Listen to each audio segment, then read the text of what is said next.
Is there anything you realize about yourself during like Ramadan that you want to give up?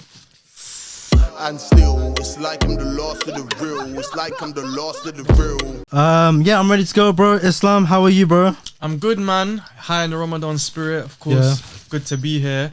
My first actual podcast debut, so... Is that actually? First ever podcast. No, but that's why you did one with Ish, no? Like you did back in the day. But that's like... That was our podcast kind of thing. We kind of made it our thing over time. Yeah. But ever since then, that was like 2 years ago. So I've not hopped on a podcast. I've been specific to hop on a podcast because it's like... Sometimes like, do I have enough to share? Do you know what I mean? Yeah. But I was like, your podcast looked cool. Like you had some good people on there. Yeah, like, no, I feel like they didn't have to do anything major. Like I've always wanted, like, even this one guy, I asked him to be on it. And he's like, bro, shout me when I do something special. I was like, bro, it doesn't matter. Like, it can't, like, we can still come, because you can still come on and chat, have a little conversation. Yeah, man, it's calm. 100%. Also, first of all, I want to shout Cheat Meals for plugging me with the burger as well and chips. For plugging me the food as well for this podcast. Especially the one in Harrow as well. Thank you so much for plugging me, man. Like, make sure to go check out Cheat Meals, especially the one in Harrow. I'm gonna try it now as well. Have you had a bite yet?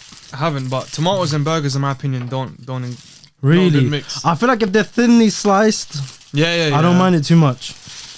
Let's try this. I've had cheat meals before though. Their stuff's good. Very necessary. That's so good. I thought we were doing ASMR rather than mukbang. Can you handle ASMRs? You know what it is? When I started making content, like food content on TikTok, I hated the way that I sounded in terms of like the whole lip smacking thing and just like how you eat. But then over time, I enjoy watching people eat. So I was like, I bet people will enjoy watching me eat. So then over time, I was just like, you know what? This is actually all right. Yeah. Like I just pretend the camera's not there. Could you do it? Bro, during Ramadan, it helps me a lot. Is it? They hit the sound and watching people eat. I don't know why. That's torture though, bro. But it's like, it makes my stomach twirl a bit. I'm like, oh. but you know, but that type of content only comes during Ramadan. Yeah, like it blows. Yeah, I don't understand. How's Ramadan been for you so far?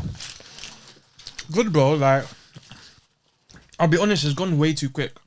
Really? For me, it's kind of slowed a bit. Really? I feel like it's gone extremely quick. For me, what happens is by like the first 10, 15 days, like you build yourself up into a routine. Do you know what I mean? You know what you kind of want to do, and I sleep late. I don't know what your routine's like. So it's like, it was ever at the beginning, and now like I'm on a routine that works, and then and then just like that, it goes again. I was ill a week ago. I couldn't even move. I was like, badly ill. Really badly ill. My sore was throat. I had like, it's grim in it, but there was stuff at the back of my throat. I couldn't even speak. Yeah, bro. Bro, I heard there was a virus going around. I think that was My it. mum was ill as well. Like I heard that there was a really bad virus going around. Yeah. Headache, all of these things. But I haven't been ill for so long for some weird reason as well. So I feel like even when I'm fasting, I think also, what's it called? I know you take supplements. Vitamins, yeah. Listen, see, I was lacking in that. Bro, you know vitamins have saved me so many times. A lot of people don't take vitamins and they don't understand that you get your nutrients from your food. Yeah. But then there's a minority of things that you don't get. Yeah. Vitamin D. But we live in the UK, there's no sunshine. Like Yeah. There's all these little things. Which supplements do you take? I take the Everyman. What's it called? Everyman? Was it? Oh, the Woman thing. The Woman thing. Yeah, Everyman. come on. I think of Everyman Cinema. The one that's got like all like 50. Everything, yeah. And it smells weird as well because you know they got some mad stuff in there. You know what? Yeah, I heard that one is okay, but the reason why I stopped taking that initially is because it has a small dosage of each nutrient that it doesn't make a massive impact. It's good for little things, innit? But ones that I take are like vitamin C, collagen's one which really good for like skin. Biotins for hair. I feel like I studied it all. I can't lie. I see on one of your pieces of content when I was doing like some research, you were talking about like the dysfunctional family. Not to go into too deep at first, innit? Yeah. But I've actually got a question because I see sometimes it's like a trend as well during Ramadan that sometimes there's always like arguments and fights before people break their fast, innit? But why do you think that, like families always beef before they break their fast? You know what it is? I think the reality of it is the people you live with, are the people that are supposed to understand you the most, right? Yeah. That's my logic. These are people that see you in your most vulnerable state, in your most emotional state, in your most like positive state. So naturally, these people are supposed to cater to you. Yeah. But what I think it is I think because sometimes you're around people for too long of a time. Yeah. The energy starts to clash. That's always how I see it. And I think because Ramadan specifically is you're tested the most. Like it's a month of blessings. You know, there's a lot that good that comes from it, like an opportunity to purify your soul, understand more about religion. Yeah. But ultimately, people forget that it's a month of tests. Like it's supposed to test you to grow you. That's what I think it is. But what do you think? I just feel like when you're about to break fast, man, it's the best feeling ever, isn't it? It is the best feeling. So it's yeah. like, why are you beefing for? So, But you know what it is? I'm North African, yeah. So it's like the whole dysfunctionality thing. Yeah. It's just a standard, bro. Like it's a standard thing in the house. Like things getting chucked around. Like I just remember it since young. And every time I speak about it on my platform, people just can relate to it. But again, it's a sad reality. That's what I think it is. Like it's all fun and jokes on the FYP, yeah. But comparing this, I've always compared it as a kid, yeah. I'm like, if you look at white British families, let's say as an example, yeah.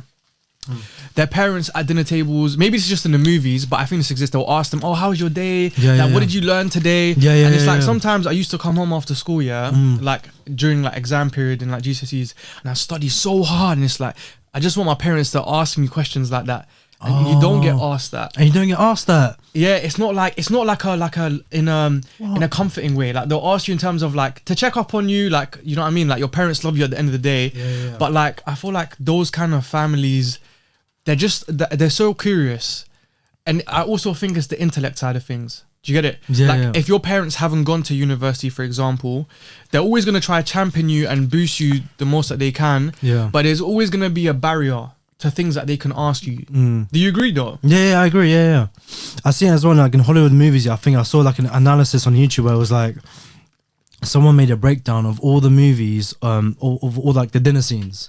Okay. Family dinner scenes, and how like it analyzed the dysfunctional side of things, the dysfunctional family, and how important the conversations are, because apparently it plays like a huge like role within throughout the movie, innit? It's that conversation piece that happens during the dinner scene that's like the most vital part in the movies. But yeah, I find it mad how that happens as well, especially Arabs. I thought like we were so like welcoming and so like loving when it comes to dinner and stuff. You know what's mad? I don't even know where you're from.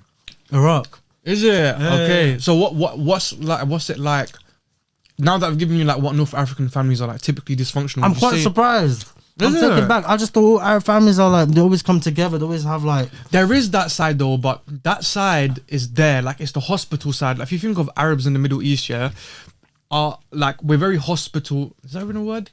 Like the hospitality is great, basically. Yeah. Like coming together, sharing food, sharing moments and stuff. Yeah. But when you think of like families being dysfunctional, I'm talking about like the actual genuine family bond, like the analogy you gave about arguing before breaking your fast. Realistically, that shouldn't happen in my opinion. Yeah, it baffles me. Like, it baffles me. But I also, it's not a North African thing. I've seen it in other. I've seen like people like I have a lot of like a big Asian community following as well. Yeah. And a lot of them always tell me like, you know what, like it's not just you guys, like we have that too.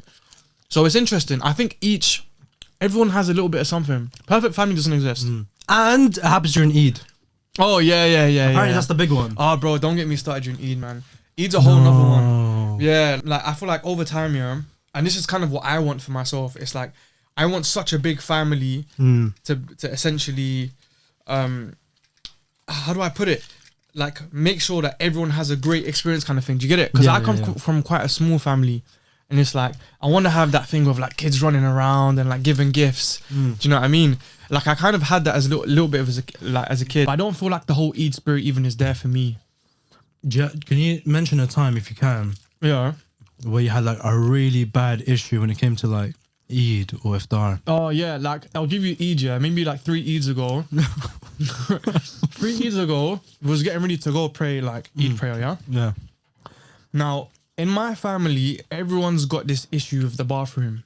As in like, we have 2 toilets, but the toilet upstairs is one that everyone uses. Yeah. So it was a thing where like we all kind of woke up just on time, and everyone's always calculating what time they're gonna go to the toilet. But it was just a clash, bro. Like mum was trying to get ready, I'm trying to get ready, and then we're late to the mosque, and then it's like my dad's driving, so he's waiting for us in the car.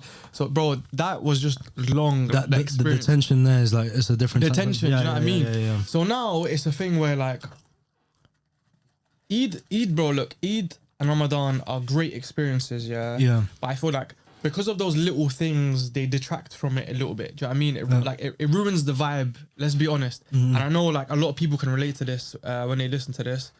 But at the end of the day, I don't believe perfect families exist. Okay. So I don't believe there's a family that goes.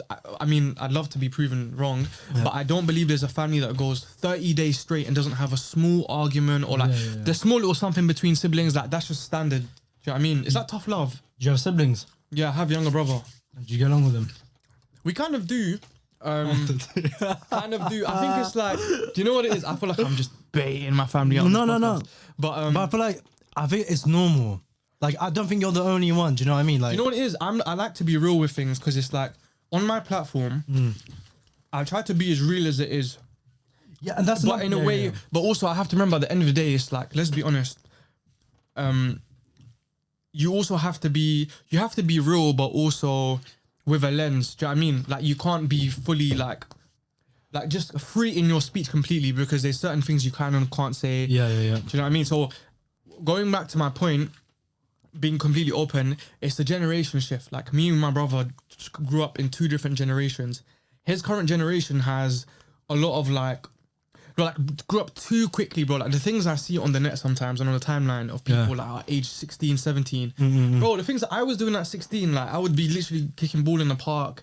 I'd literally like ask my mom for £2 to buy ice cream after school. Do you know what I mean? So it's like there's a clash in understanding of certain things. That's what it is. But other than that, we get along. It's just that perspective. There's a big age gap. Yeah, it's not a massive age gap. It's like 4 or 5 years, but it's not that. It's the mindset. Yeah. Tell me about your upbringing and like, My upbringing. because I don't have any Iraqi friends, or neither do I know anyone. Bro, I don't have Iraqi friends either. Bro, I've said this for the past couple of episodes, bro. I don't know any Iraqis. Then I break and find them in Hanger Lane. I was like, bro, I go there, I see Asians. I don't know where they are. But yeah, my upbringing is, I got a little sister, older brother. He's like 28, 29. No, he's 29. Little sister, massive age gap. She's 10. I'm 27. Okay, Which was born in like 2013. It's probably weird to say. that's so mad. 2013. Yeah, so Sounds weird. like literally Olympic times. Yeah. I remember when she was born as well. I was playing COD. So when she grows older enough, I'll just tell her I was in the middle of a war zone when you were born. But anyways, yeah, my dad grew up in Syria, and he moved to Iraq, and then my mum also born in Iraq, but moved to Iran, moved to Tehran when she was like, I think 7. Where's Tehran? Iran, Okay. Persian. She's Persian. Right. So you're first generation. I think so. I think that's what it is because I always get it Oh, mixed yeah. up. I think it's first gen because I think I'm first gen. Yeah, like my parents migrated to the UK. Are they both Algerians? Yeah, but I wasn't born in the UK, by the way. Oh, where you born? Nah, bro, man's fresh off the boat. Really? You were born in Algeria? I was born in Algeria and I came into when I was like 2 years old. Interesting. Yeah, so for me, it's like I'm a proper immigrant. But I rep it though. So what age did you come here then? When I was 3. So yeah, like 2, 3. 2, 3, that's why my name is 2 Islam. Because 2 is when I came to the UK. Let me ask you then, are you happy that you came here? That's a good question. Yes, bro. I can't deny that because it's like Imagine how your life would have been so different if you stayed 100%. I have to be grateful for the opportunities that I have because I know my cousins living back home, bro.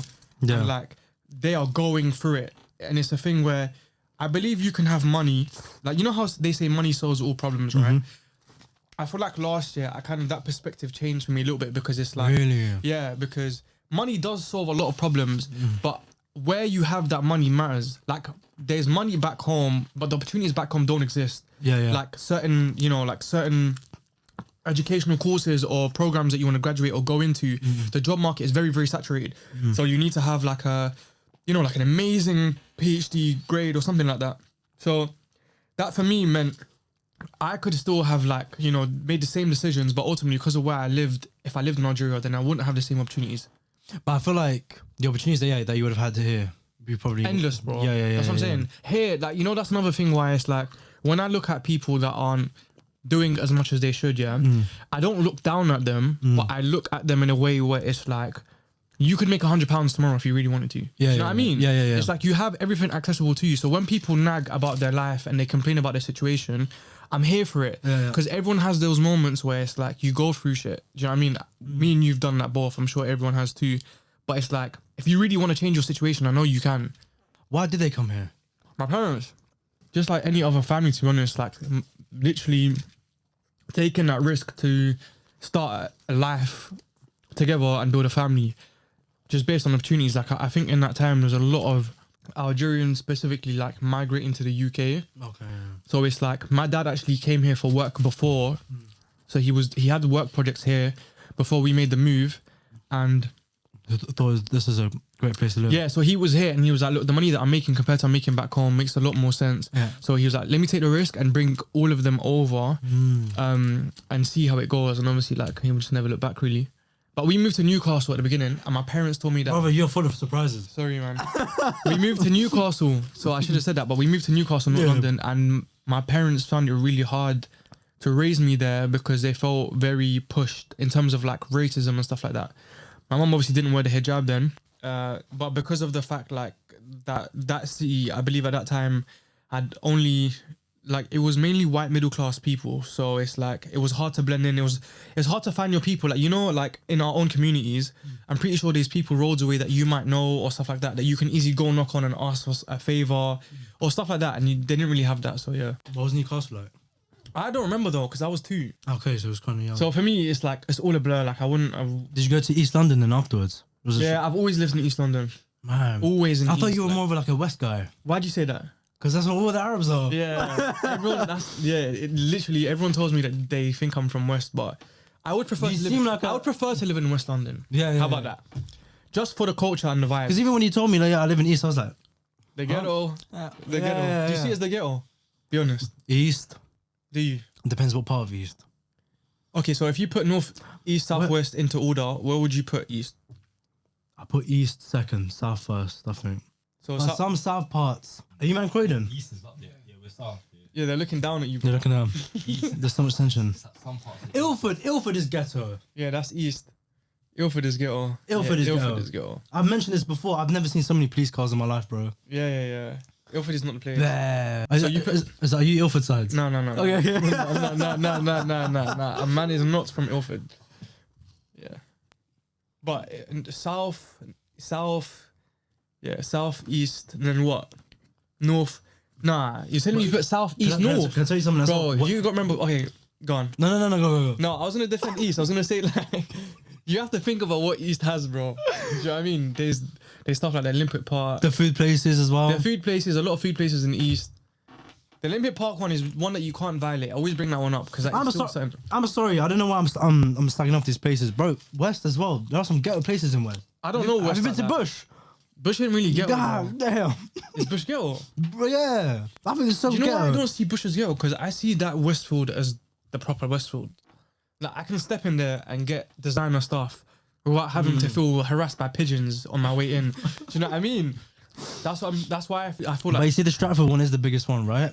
Like, shouldn't that one be the one Is it in the Bush? biggest one? It is the biggest one. Okay. Yeah. It should be. should But the be. reason why you have to think why that one is there is because that one is. It's like kind of. Or if you look at the map, is east closer to central? Or is west closer to central? It's East closer to Central. I think east is. Because if you look at the journey. West. West closer. Yeah, you're right. I was just seeing it as because it's like if you think Yeah, about tourism and stuff like that, they put it in a place where it's easily accessible to tourism. Yeah. But I disagree. It's because they wanted to shift it there. Do you get my point? Building something like that there means a lot more people go to that side of London, and then they can build homes, charge people up and that. Anyways, we really diverted topic. What was you saying No, before it's this? calm, it's calm. I actually had But yeah, how come you don't talk about much about your personal life, or let's say on like TikTok and stuff? On socials, Bro, I also want to talk to you about the Costco stuff, man.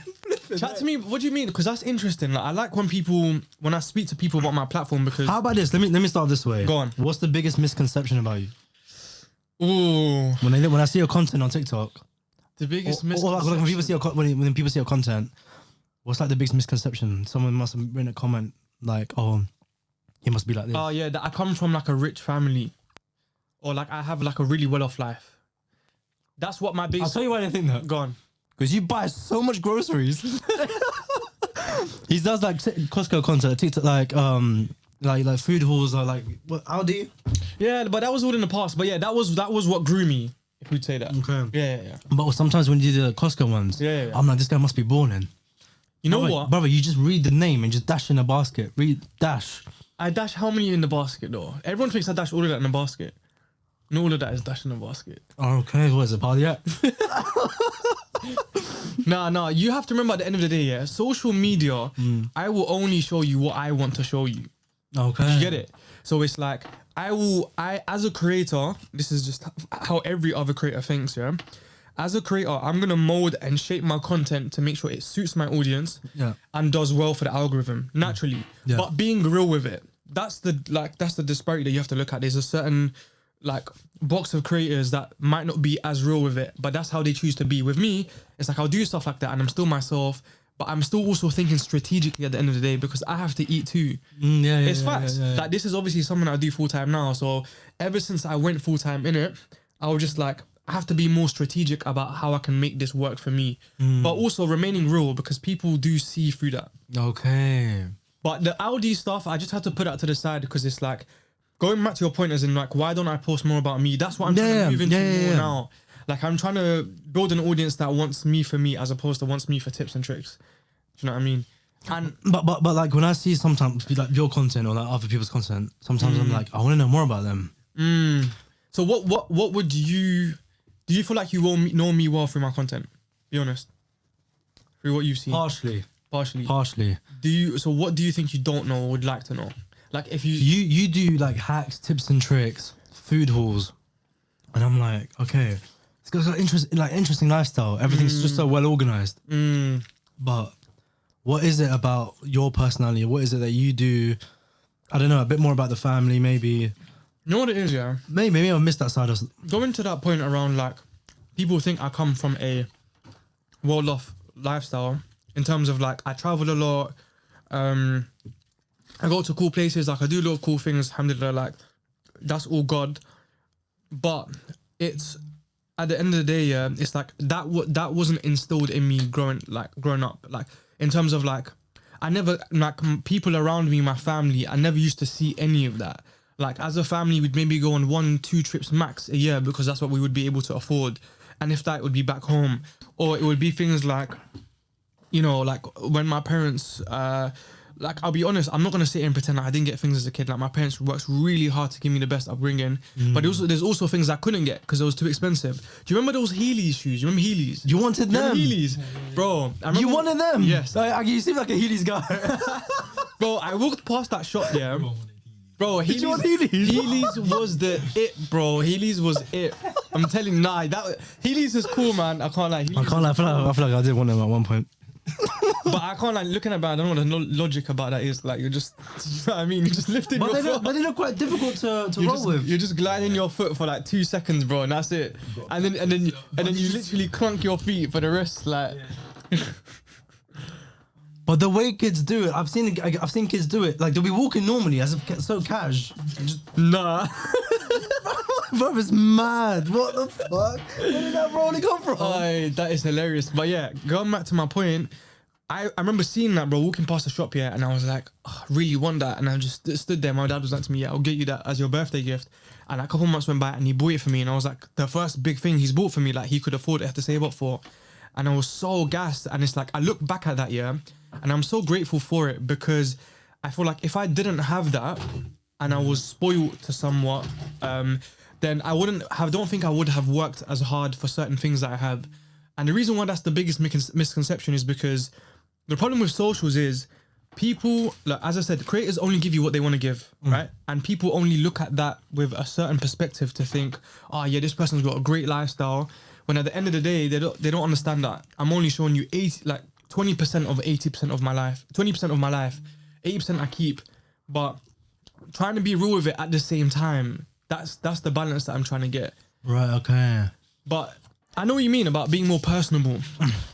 Yeah. Like, I just feel like, because like if you're doing that vlogging stuff, there's always like giving an opinion about something or something you've come across. I don't know, but again, it's like the thing is, I hear what you mean because at the end of the day, yeah, when I think of people who like to follow other people, yeah, they follow you for you. So someone might find you cringe, someone be like, oh, he's the funniest guy, or he's like the coolest or the drippiest. Yeah. So it's like people like will flock into what they like eventually. You just have to be you.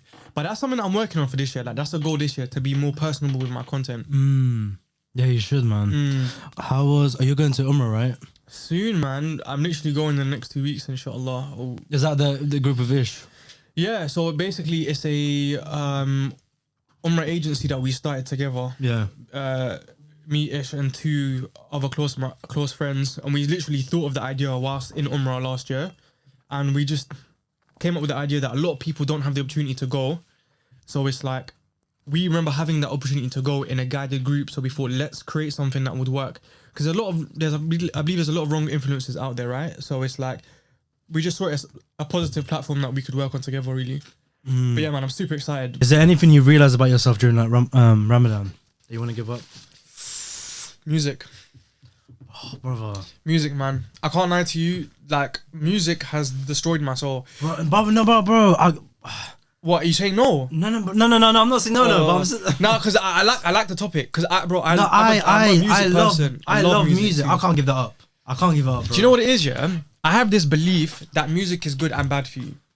I have that belief. And the reason why I think that is because music is a way to connect, like to just, I feel like it heightens the experience of things. You know what I mean? Like a car drive with friends, it heightens the experience. Like it's more fun. You're listening to throwbacks. But at the same time, I feel like certain tunes and what the music scene is producing nowadays, like no hate on DBE, yeah, but I love their music, bro. Yeah. I love their music. Yeah, I can't lie. I've even been to 1 or 2 of their concerts before. Yeah. I love their music, but it's like, if you look at the lyrics, bro, and you just have a look, it's like, it's literally just influencing people to think and do the wrong things constantly. So it's like, for me... But isn't he a good role model now?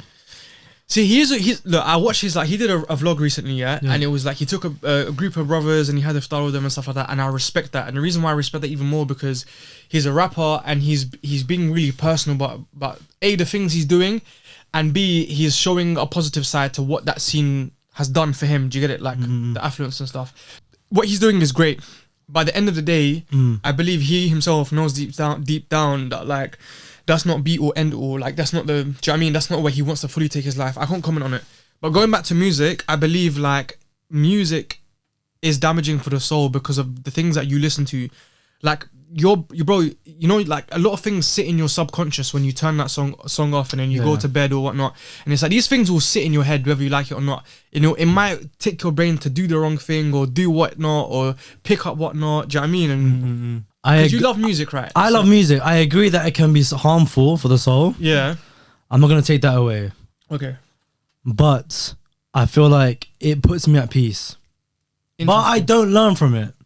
Okay, cool. Puts you at peace in what way? Bro, like when you listen to your favorite artist, like you're just transported to another world, innit? Like you just forget about your worries. What do you define peace as? Peace is like you're in your own comfort, like you got no worries. Stress free, like stress free, yeah, you're relaxed, you forget about your worries. I hear it. You're singing along to the lyrics, you're vibing. I hear it. It makes you feel good. See, for me, I feel the same, but up to a certain point.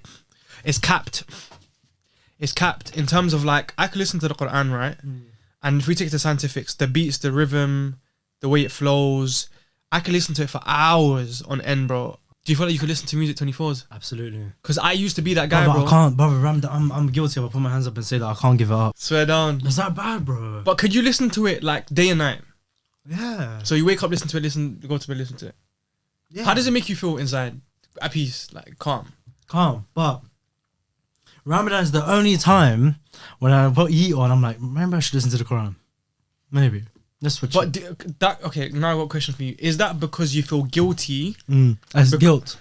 It's guilt. I've got 2 questions. Is it because you feel guilty because of the fact that you're not supposed to be doing that?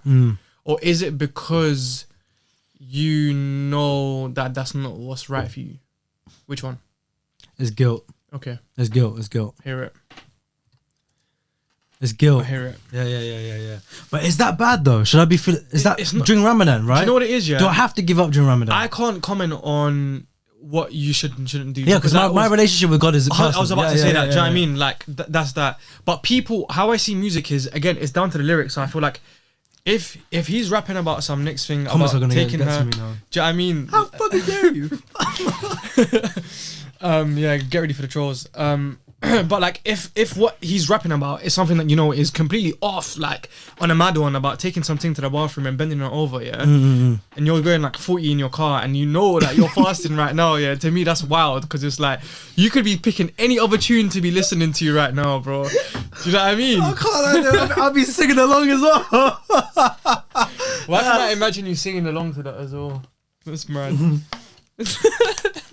I'll be singing along, bro. Yeah, I think music is the only thing for me. That's the one thing during Ramadan where it's like I can't. No, at the end It's not some sort of addiction. It's just like if I need to keep myself occupied, of course like, I can read, I can go out, I can go for a walk and whatnot. But music is what it's like keeps me at peace. I have to keep it. Yeah, But I know myself. I'm smart enough to not, of course, learn to do a madness. You know what the thing is? It's like I like I've got a broadcast channel, yeah, on my Instagram, and it's like I'm really raw on that channel, and I'm always telling people like to think about putting music to the side and listen to things that are more constructive, like podcasts or things that are like, do you know what I mean? Because remember the point that I said about subconscious, yeah? The human brain is so powerful that you can mold it to think however you want it to think. So if you're feeding it music and these lyrics 24 hours a day, or let's say eight of the 24 hours, do you not think naturally when you're in your conscious, you're going to be thinking about some of those things where you could have thought or listened to a podcast or other topic that might have given you a creative idea that could have made you like 50k next month? Yeah. Facts. Do you know what I mean? I agree. So it's like levels to the game. That's how I see it. But it's balanced though. That's 100%. what I'm saying though. Like sometimes I'll switch. I agree. Yeah. I agree still. But yeah, no. Podcasting is a must. Like That's a good question though about music, because I feel like that one is like it's not because it's not too harmful, is it? Would you call it harmful? Yes. Like again, there's certain levels to it. I believe it can be harmful. Yeah.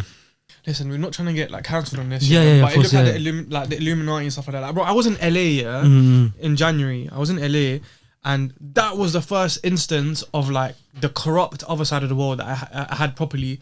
Because it's like I'm walking down Hollywood, and it's like everyone's on drugs, everyone's off their face. Like there's people that are into Satanism on a casual thing, like benches preaching that and saying like Jesus doesn't exist, like religion doesn't exist. Do you know what I mean? Like you're indoctrinating yourself, and it's so casual. So that scares me. And to know that the music scene is built there, to me, I already know that there's some weirdness going on, in my opinion. Yeah. No, because their culture and their attitude is completely different to how we view things, especially here in London, man. Yeah, it's completely different. Agreed. But yeah, music is an interesting one. Yeah. Is there anything you want? But look what Straw doing to our new generation. 100%. That's what I'm saying. I like again back to the DBE point. Yeah, all of these youngers 100% listen to DBE. Yeah, and it's like if you look at the things that they're just rapping about, just like picking up their phone and recording themselves. Yeah, it's like why are you actually saying that? Like you're literally 14 years old, and you're talking about. Do you know what I mean? Like a madness like that.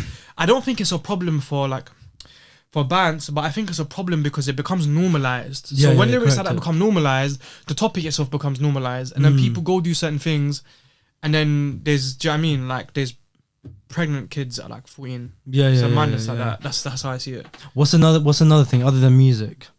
Do you feel like that I think is harmful? Or the same? Would you say it's the same level as music that we should during Ramadan? Did you have any addictions? That's a really good one, you know. Why did you smoke when you were like that? I don't know. Quick ad break. Thank you so much, Cheat Meals, for this burger. I appreciate it. By the way, I need to do the wings. Are those the wings? Yes. Bro, eat up, man. You need to eat. I can't lie, bro. I'm stuffed, man. I can't eat this food right now. Hey, you know what? You have a wing. Go on. Let me try one. Have a wing. Let me know. Did you man get wings? They missed the wings. Yeah, there's one right there still. There's one. Oh yeah. Let's state the obvious one. What is it? Pornographic images. I mean, that's enough. But you know what? I was watching a video and the Sheikh was saying it recently as well. We understand it's normalized. That's what he was saying. It's like it's normalized. It's like we get it. We understand it. But it's something that that's gotta go. No way it is. Yeah, I'll be completely honest with you. All of these things that might be an addiction to someone or me. Yeah. I'm not gonna say what and what not, but I feel like during Ramadan, I actually deal with it better. Like it's less of an addiction. And I'll tell you why.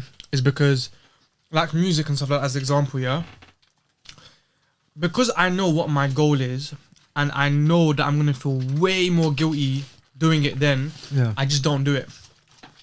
That's just how I am. It's weird. I don't know. For me, and I believe, obviously, we as Muslims believe that the devil's locked up during Ramadan. It's so kind of a mental thing as well, like psychological thing. It's like, you know, you got to do good this month. Yeah, so you just automatically your body's like, nah. 100%. And to be honest, I think again, social media plays a massive part in the things that we do day to day as humans. So it's like, what you consume in your free time is what you're gonna get up to in your main time. So it's like all of the small things. Like if you look at your FYP, right? Every single person has a different FYP. Right. Your FYP might have food, might have music, might have fashion, whatever else you're into. Mine might not. So it's like, if you've been watching that before Ramadan, you're going to continue seeing with the rest of that for the rest of that month. But if you never did it before, then it's less likely that you'll have that addiction. For me, it's that. Do you know what I mean? And there's other things. Like obviously, I've performed Umrah recently, not too long ago, like last year, and I try and make that a habit each year because I feel like it's so important in today's society to keep returning back to God. Like, do you know what I mean? That's my truth. So it's like, that's my guide, and it's like I can't deviate all the time because, bro, you have to deep here. London is so toxic for the soul and the brain. Growing up here, were you amongst like any bad influences? 100%, bro. I went to a school in my borough that routinely had knife checks and stuff like that. Like we had electric what's it called? You know those things that you walk through in the street? Detectors. Detectors, yeah. So we walk through like every fortnight, so every 2 weeks, and they'll check everyone, and people just dash their bags over, like, you know, the kids are shotting and that. They'll dash their Lucasade bags over the fence, so like they could still shot that day. But that was. So you went to a pretty rough school. I went to a rough area and a rough school. Like my school's pass rate of GCSEs was like 30%. That point, so it's like I went to bro. Like my school was shit. Like it was so bad to the point now we had to have a new whole like change of curriculum and change of head teacher and stuff like that. Even the head teacher got cancelled recently for stealing money from the school. Believe it or not. Wow, man, fraud. Yeah, literally, this was only announced in the newspaper 2 years ago, bro. Imagine, I'm casually reading the Metro and I see my head teacher, and she was my head teacher. It's a she. Yes, bro. She. She was accused of money laundering and stealing money from like the funds and the grants that the government would give. Yeah. That's so tapped, like it's so mad. She was probably she's a white middle class woman, yeah. And I feel like I mentioned that a lot. No hate. This is just us relating to the topic. But I believe she abused her power by saying, "Look, let me go to the school. Let me try change it up. Let me take the money and cut." That's what she tried to do, but it didn't work in it.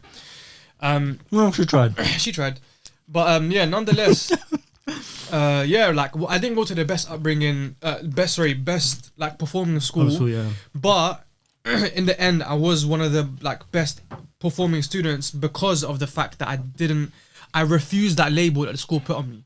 Now, bro, I was predicted season D's up until year 10. That's standard. But I literally keep it as a favourite on my phone as a reminder because it's back to that point as, you know, in school, think of the annoying kid that you had in your class, like the kid that was troubled, that always used to just get told off, Do you think that kid could have been a good performing student? If you look back at it, could you think that they could have? He could have, yeah. Why do you think that? If he was... Think about, not them, but think about... the people around them. Yeah. If he had a good upbringing, if he had like the people that he was rolling with. Okay. If they were of great influence. What about mentors and teachers? Do you think they play a massive role in that? They do, and let me give you an example on that as well. There was a teacher in my school who'd only really teach the ones that were smart. Okay. He used to always like put the ones that weren't that great to the side. Just brush them off. So I feel like that's like the example. I feel like those kind of teachers should have given more attention to those who actually were in need than those who are actually already smart. 100%. I think. And it's also easier for them to teach because they're already smart. So it's like it's easy work. Exactly. Easier work. It's like, I'm coming to work. How do I make my day a lot easier? And that's what I was gonna say. Like I see it both ways. Like at the end of the day, teachers are teachers. Yeah. It's their job and cut. Yeah. But then at the same time, it's a thing where there's something called the labeling theory. Like I studied sociology, and the labeling theory is basically when you label something or someone with a label, naturally they're gonna internalize that label over time. So let's say you kept calling your son, like stupid, you're dumb, you're stupid. He's over time genuinely gonna think he's actually stupid. Do you get it? Yeah. So with these kids, bro, they're kept on being told that they're like a nuisance, they're bothering the class, etc. So they're gonna internalize that, and they've accepted it at this point. They're like, yeah, like F it, like that's me. Do you know what I mean? Yeah. But I believe that if you genuinely help nurture someone to not be that, take them out of class. Like I remember teachers, bro, that I got along with so well because they were so real with it. Do you know what I mean? Like I saw them as man them, and I thrived off that relationship with that teacher. So I lost the point I was making, but what was we saying? Yeah, the whole being amongst bad influence. Yeah, so I think everything is environment, in my opinion. And amongst so did you? But your circle of friends back in school. A lot of people around me were smoking weed at like 14, 15 after school, like casually. We had like our school was next to Epping Forest in East London, yeah. Man. So it was a casual thing where you'd go after school, you chill in the forest, you can do whatever. Not a lot of people would just go find a smoking spot and literally just smoke blems. Like it was a casual thing. Like obviously, like people drink and whatnot. But for me, it's like I over time just found a group of people that weren't on that, and it ended up being people that were top performing in the school. And the reason why that was is, as I said, bro, I grew up in a household where it's like my parents tried so hard to give me everything that they could, yeah. And it's like my parents didn't go to university. Do you get it? So their academia and their intellect is capped. There's certain things that they can help me, can't help me. They can't always help me with homework after school. Like they can't help me with algebra and stuff because they haven't understood it themselves. Do you get it? Yeah. So I was like, if I'm gonna be successful, I need to surround myself with people that have that. That actually, do you get it? They go home to their mum and have that, or they are smart. Because what I did is I ended up being friends with people that actually were cool. It was weird because there was actually good vibes, and they was helping me. Like they would be talking about all these websites and tricks and things that they're doing after school, yeah. And I'm like, yeah, I'm gonna do that. Do you know what I mean? So it's like I fell into that, and that's how in the end I was able to perform how I was. But it wasn't never that because I had that at home or because, do you know what I mean? Like I grew up with it.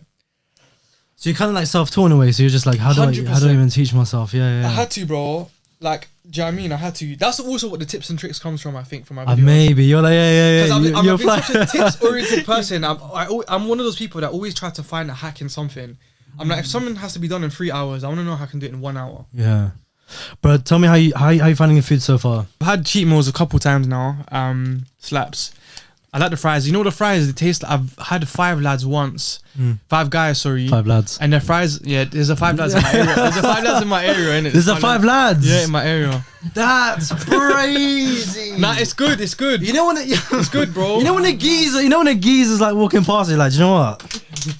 Lads. Yeah. Nah, it's actually good food. But yeah, no, I was gonna say like, chips are really good. Like they're not too oily. So yeah, it's good. Because you know there's certain chips that you have, yeah, and it's like you have a couple and they're not it. But yeah, these are nice though. But cheat meals again, go to the one in Harrow. It's the best one in my opinion. Well, because it's the closest one to me anyway. But again, thank you so much for plugging it. It is delicious. I'm having the buffalo wings right now. You know what? Let me try a wing. Try one, man. Here you go. Have a wing.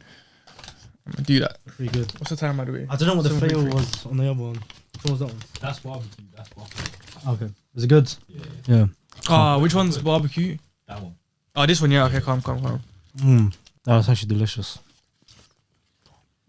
Decent. Nice. You talk about you growing up. I wanted to ask you a random question about it. It's quite odd. It's quite like it's a bit weird. When I came up with this question, I didn't really know how to put it, but I was like, go on.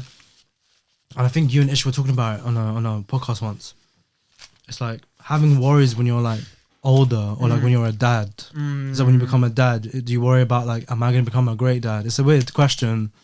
It's not a weird question. It's a good question. But it's like even like now, it's like, okay, cool. Like you're thinking about starting a family and stuff. But I'm always wondering if I did have a kid, like, am I going to worry that I'm going to be like a bad dad? You know what? Yeah, I used to think about this a lot. I feel like naturally I'm an overthinker, anyways. Only because I'm always strive to be the best in something. So I'm overthinking the scenario, overthinking how I'm gonna make it be as perfect as possible. Yeah. But over time, especially last year, ever since I started to solo travel, I did my first ever solo trip last year. So I learned a lot about myself then. Yeah. And in that solo trip that I did, I was reflecting on a lot of things, and that was one of them. And I realized that life's a journey. Every single parent that's brought up a kid didn't have an A to Z book because it doesn't exist, right? You just take certain things and you hear stories of how to pat your baby on the back, how to get them to burp, how to put them to sleep, how to give them a routine. And it's like, it's a trial and error thing. But the reason why I don't worry with it is because it's always down to your intention. I feel like if your intention is real and genuine, good comes out of it. Yeah. So it's like, I will, of course, naturally worry, but it's like, I don't think I'm scared of it. I think it's exciting. It's just, you have to see it in a positive way. Yeah, but you kind of learn from like your parents as well, in a way. Exactly. You kind of see like with the way they behave, and kind of like, am I going to apply that to my child? Probably not. Exactly. I'll be real with it. That's what I'm saying. I see certain things in my household, yeah, and it's like, my household isn't perfect, and neither is any other household. But it's like, I see that, and I'm grateful for that, because it's like, you know what? I'm not going to implement that. For example, I didn't really read books as a kid. And it's like, I struggle to read books now, and it's like, I want to read books. I want to teach myself ways to... Is that because you just went into it, or was it just like, you just... No, it's because shall I tell you what it is? It's because my parents weren't reading me books as a kid. That's what it is. Look, like, for example, I've worked in the corporate space for like 7 years now, yeah? Every single person that used to line manage me or work with me used to read a book. They'll come into work to talk about a book they're reading, and it's like, I'm thinking, why are you reading a book? Why don't you just watch something? And I'm thinking, wait, actually, they're reading a book because that's... Do you know what I mean? It makes sense. Yeah. You have no blue light. Yeah. It allows you to boost your creativity and your imagination. I'm like that as well. Sometimes I can't get into it. I struggle, but I tell you, it's all an upbringing thing, bro. It's like when your brain is young, you can mold it to do whatever it wants. So when your parents are reading you books, naturally as a kid, it's a habit. Your brain starts to pick up more, it enjoys it more, it allows it to be more creative, you think more creatively and positively. And because I didn't do that, as an adult, I'm trying to get into the habit now once my brain is fully formed. I had blasted my brain off with series and movies, you get it? So it's waiting to see all of that. So is that what your childhood was like? It was just more like just consuming content? Like it was like, bro, like I'm sure like every other like ethnic minority kid, run home, watch your favorite TV show. But your parents didn't tell you about education, like you need to do No, they this. did, but that's what it was. It's like they did the best in the way that they could, but it might not have been the best at the time. Do you know what I mean? Not at the time, I'm saying in general, do you know what I mean? But they did their absolute best. Like my parents even paid for me to go to classes, like tuition classes. I remember this one thing happened with my dad, and I've actually never shared it, but I must have come home after school and I had maths. I had like a maths, 6 sats after school, Yeah. And it's like he wanted me to really do well in maths because this guy wanted me to become a pilot or something. That was never happening. That's what I wanted to be. My dad wanted to become a pilot, bro. But so he wanted me to do really good in maths and shit. So I was really struggling with this maths paper, bro. Like he was sat in front of me like this, side by side on the table in our living room, and he kept telling me, like, he kept going over it. He's like to me, like, why don't you answer the question? Like, why don't you understand the question? I'm like, I don't understand the question. He's like to me, if you understand the question, you have half of the answer. And I was like, okay, yeah, that's right. But it's like I kept on trying and I kept getting it wrong, and he was getting pissed, bro. He was getting pissed at me for getting it wrong, And it's like, he obviously scrapped me after, like he beat me for like not trying and then like running off and whatnot. What kids doing it, like not trying to get it done. But then I realized in that moment, going back to a dad that might have been to the best house or the best upbringing, what would they have done? They would have maybe been more patient, gone online, put a video out or something like that. But our parents, I believe, like our parents, they want so much good for us that they put a lot of pressure on the situation. And that doesn't always help the situation. Do you get me? So it's like, you know what I'm saying? So yeah, my parents were exactly the same, man. At first, they didn't really have that much patience, but I think over time, you just gotta like adapt to like their behaviors as well. That's do you know what I'm saying? But going back to that point about raising my kid, because of that experience with my dad, I know now, like with my son or daughter, that is something that I'm gonna be more mindful of, like the approach, thinking of 2, 3, 4 different approaches that would work. Yeah, you have to, man. When you're North African or Arab, bro, it's one size fits all. It just has to work for you. Like growing up, I just assumed all Arabs were just exactly the same. No, we are though. Well, I'm not. I don't really consider myself Arab though. Oh yeah, you are. North African. Yeah. But when it comes to ticking boxes and that on application forms, I'm Arab, innit? It's the only one that fits me. Yeah, but that's what I'm saying. I don't go by. But you are Arab though. Yeah. Iraq is Middle Eastern. Middle East, Arab, Middle East. Yeah. But a lot of people like to say that we are Asians, which I don't. I don't really see that. Yeah. Have you clocked? Why is Arab always on other on applications? Have you deeped it? I haven't deeped it. I can't lie. It's always Asian, white, yeah. African, Caribbean. Yeah, no, it's like Asian. It's like Asian, white other, Yeah. black African, black Caribbean, black something else, and it's like two others. I don't know, but yeah, we only ever get one option. But why? I'm always other. And bro. then when you click other, Arab automatically pops up. It's like, shouldn't that be that? I've not seen that before. I can't. I don't know what you're. Have you applying man to. seen that? Like, because you don't, of course you don't know Arabs. You don't click other. I got another question. Should you expect from your friends? 100%. You should. 100%. You should expect from a friend. 100%. Okay, so let me put it this way. Oh, if I'm selling gums, Yeah. and my friend's like, "Yo, plug me." Yeah. I'm like, bro, it's a business. No, that's different. That's different because it's like I should be the friend that even pays more for the first gum. Or I should be the friend that will buy 2 or 3 gums from you. Not I'm expecting from you a discount. Never That's my point. Yeah. I've seen Okay, that, go. I've seen that I was getting a little bit No. confused. I've seen, see, you know that, yeah. I've seen that on the timeline. Yeah. Like that topic trending for years, yeah. Yeah. And it's one that I'd have to stand by in terms of like, if you're the friend who's opened a business, your other friend should be the first person to shout that out. Yeah. They should be the first person championing that business for you, because at the end of the day, you've probably had conversations with them about this project for time. Do you know what I mean? Yeah. And it's like, yeah. you're the least that could be done is for you to help them. And you know them as well from the beginning. They was like, bro, you're gonna plug me, yeah, for the. Agreed.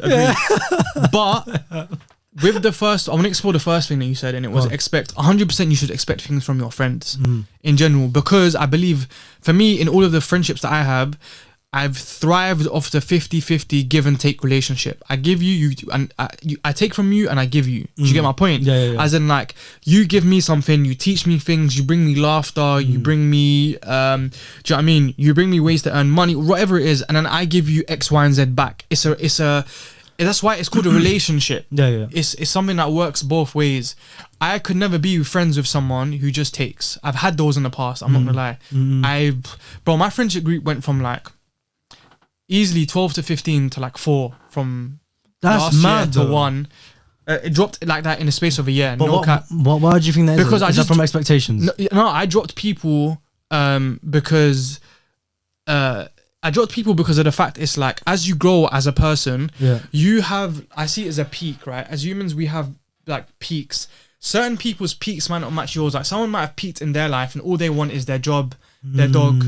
They want to go on 3 holidays a year and that's it. They're happy, yeah. But with me as someone who I want to be high value, it's like, that is never enough for me, bro. I'm always trying to achieve the most. So it's like, you have to come with me on this boat ride. If you're not trying to come, then realistically there's a lot more weight on that boat. I'm having to push more, and people might see it as like not really, like just hang around with them less, but it's not that. Friends like that, they want to see you and they want to go out with you every Saturday. They won't understand that you want to sacrifice that time and do something else. Yeah. Or they're like, oh, why are you not plugging me, or why are you not busting me? But it's like, what you doing for me? It's like, I'm giving whatever people are giving me back. So it's like, if I'm invited to something, someone's invited me to a shoot or whatnot, I know that I need to have them back because that's what I want to do. But if you've not done anything for me and you're still expecting stuff, Yeah. it's not going to work out. But did it always go both ways though? Was it always like? Do you know what it is? Yeah, I'm not going to be here and pretend, I've dropped everyone in my life. Yeah, like people, do you know what I mean? I'm not going to pretend. But in the caliber. do you know what I mean? But it's like, I've believed I've always made the active decision to move away from people. It's never been a thing where people have decided to like be like, oh, I don't want to be friends with them. And the reason why I say that, I can say that with pride, and this isn't a thing where it's like I'm gloating on myself, is because I know the value that I bring to others. And that's just simply what it is. Do you know what I mean? It's like, when you know the things that you can do for other people, you always will keep that first. And it's a respect thing. And I encourage everyone to take this on, because I used to, like, going back to that thing about solo trip, I encourage people to do things alone. Learn to do things alone yourself, because at the end of the day, the sad reality is you will be alone at the end of the day, realistically. But the point and the messaging of this is the fact that when you rely on people, you build up expectations for yourself. And when you build up expectations for yourself, it's like you predict how things are going to be. And you can never do that in life. Whereas you can say that I'm going to go do X, Y, and Z, and I'm going to make it to be X, Y, and Z, and it will turn out like that. Do you know what I mean? And it's confidence, bro. Islam, really well said, bro. I appreciate you My for brother. coming on. Thank you so much for coming on. Thank you for having me, man. No, bro, bro, after Ramadan, you better come again. Oh yeah. Yeah. You have to. Part 2. We'll do that. We'll do that. Because I know you need to go Tarawih as well, man. We'll do that. Don't missing that. But yeah, bro, thank you so much for coming on. I appreciate you for coming on. Also, big shout out to Cheat Meals as well. Thank you so much for plugging me with the food. Shout out Cheat Meals. Make sure to go to the one in Harrow. Best burgers, best chips, best wings. Thank you so much for plugging me. I'll leave the link down below for their socials. Go check them out and their website as well. Make sure to like, comment, and subscribe. Thank you so much, bro. I appreciate you. Peace. You've been listening to the Last of the Real podcast. Catch all the episodes on Apple Podcasts, Spotify, SoundCloud, and YouTube.